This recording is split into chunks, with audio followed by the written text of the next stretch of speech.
is going on, YouTube? Welcome back to another episode yet again on Eastside RC and TMR Performance. Today, guys, we're going to be taking a look at the sloppy jalopy steering on the stock Rovan 5B as well as the HPIs. Okay, both of my HPIs, well, that one, not that one I built from scratch, but this one here, when I got it and put it together from the factory, it was a very sloppy steering setup, much like this right here. So I'm going to show you guys the differences real quick, and between this and my Wasp. This is Dad's car that we're going to be upgrading. I'm going to show you the steering components that we're going to be using from Rovan and DDM to tighten this bad boy up. So let's get right at that, all right?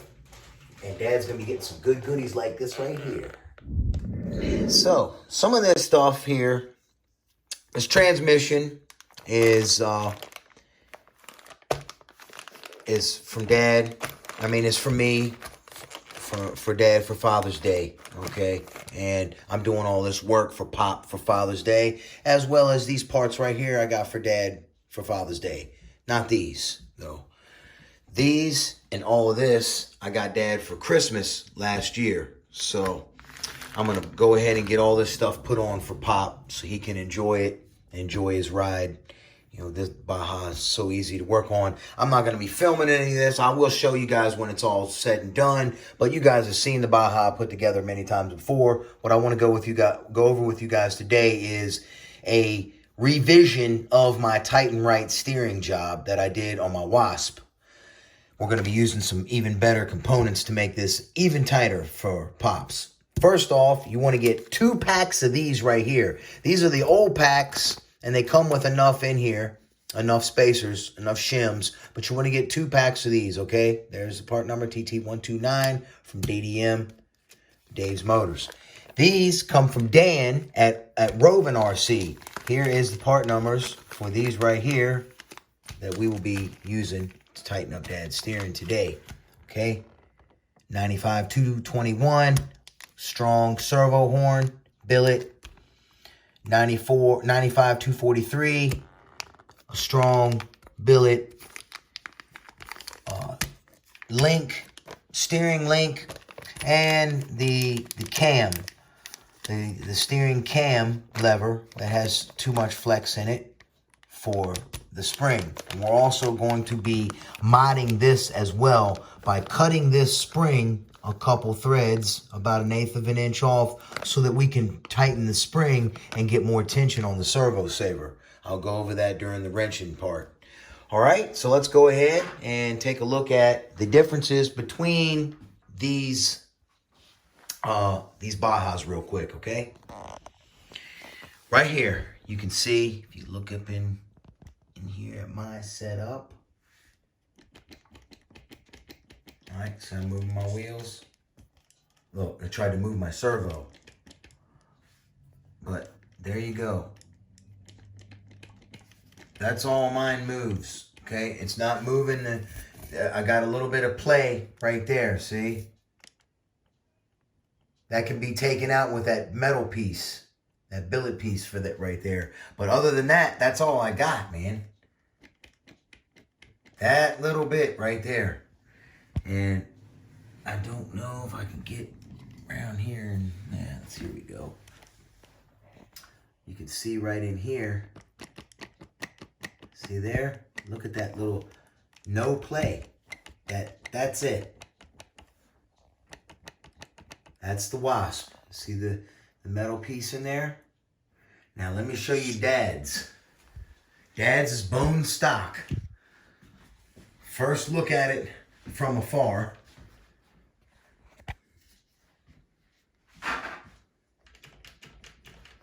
Look at that. That much slop. Now look, the steering servo is not, the servo horn is not even moving. That's how much play we got here. See the difference?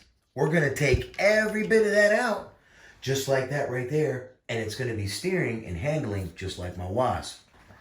Now, if you look right in here, see how much play there is? This whole piece is moving up and down. So we're going to shim that, and then Another issue is that spring right there is too weak. Okay, it's just too weak. So it allows this to flex. And then these plastic pieces here, a plastic servo horn, it just, look at it. See?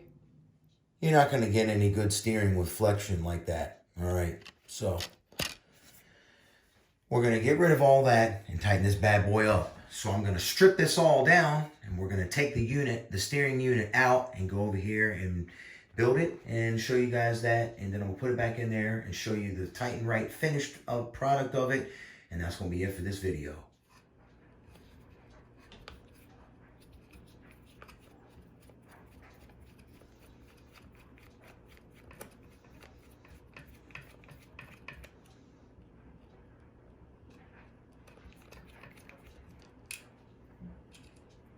All right.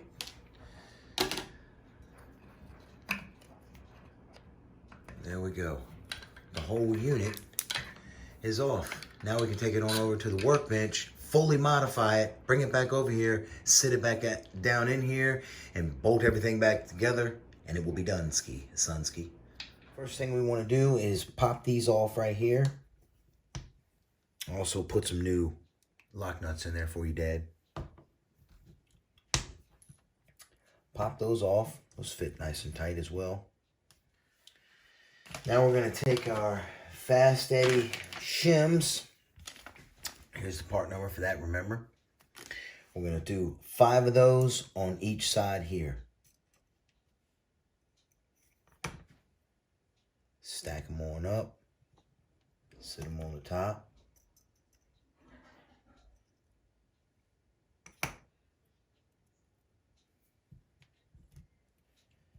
Okay, put your caps back.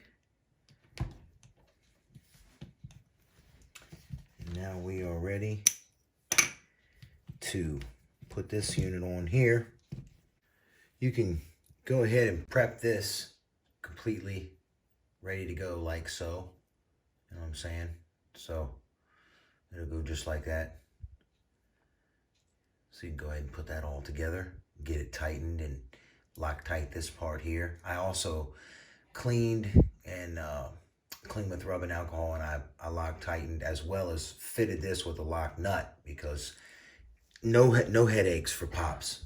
You want to go ahead and take all this loose because you're going to be using all this hardware here that's down inside of here. There's a washer and whatnot. I'll show you. All right, once you got this apart, if you've been running the car and it's dirty, it's a good idea to go ahead and brush your area right here where the cam fits, all right? And your cam, inside of this, here's your old unit here, the old plastic unit, and here's the new billet unit. Inside this billet unit, you can see there, that side will go down on the cam, but down in here, this assembly right here will fit in here just like this as shown with the screw in the top here. You got the screw, your beveled washer here, and then a flat washer, your spring, and another flat washer that goes in the bottom. Now we are going to cut this screw right here that comes with this thing. This one here is a 12.9 screw. Let's see if the screw that comes with it is a 12.9. It is. Both of these are 12.9, so Dad can have that as a spare. We're going to use this brand new one, and to avoid the heat, losing the heat treat, we're going to cut it with a hacksaw, nice and smooth. And I'll show y'all how I'm going to do that. So, yep, we're going to cut off about that much of this screw, okay? Before I cut it, I like to first take an old lock nut and put it on here on reverse, like so. You know, make it easy on yourself.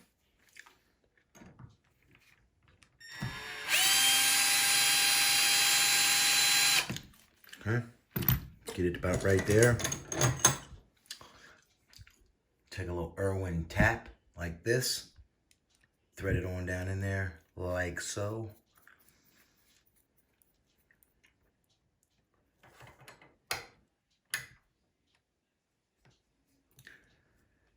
good and tight.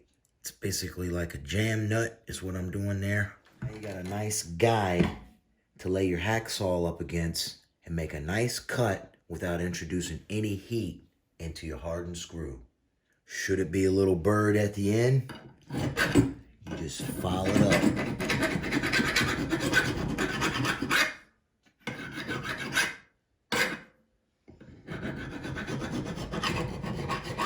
You'll feel it.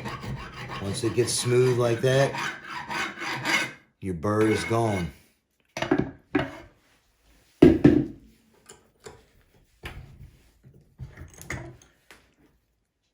you're left with a nice, clean cut, guaranteed to thread every time. And now you just stack it and rack it exactly how you did it before and put the thing back together.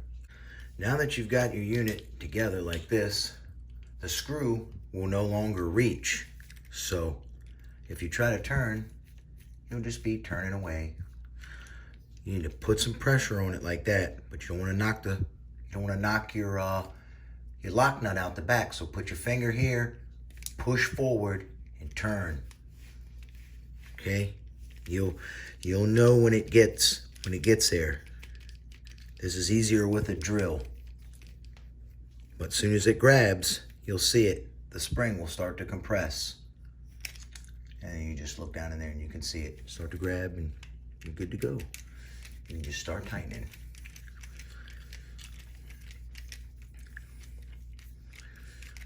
Now, I like to get the screw where it comes out. Sorry for the gum smacking. Get this out right there and have the spring compressed about like that right there, and then check it. This should be very firm and hard to twist. You know, like that, snap back. You know, that's fine. Now it's ready to install back in the car. If you're using the stock Baja, you're gonna need to remove this piece right here because it's in the way and it will not allow this back end to work. Also remember, don't forget to power up your electronics before putting your servo on.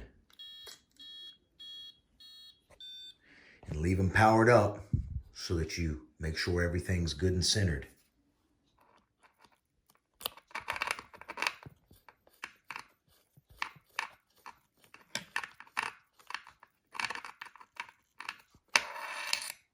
Tighten that after you get the center screw on. There is Dad's finished product. See the billet down in there. Check out how tight and right it is. Wow. Remember the slot before? There is literally no slop. It might be tighter than my car now. My car is pretty tight still, but look at that. Dad, this is even tighter. It really is. You're gonna be super happy, man. It's gonna steer real good now. All right, y'all. That's gonna do it for this video. Y'all have a blessed one. I'll see you on the next one.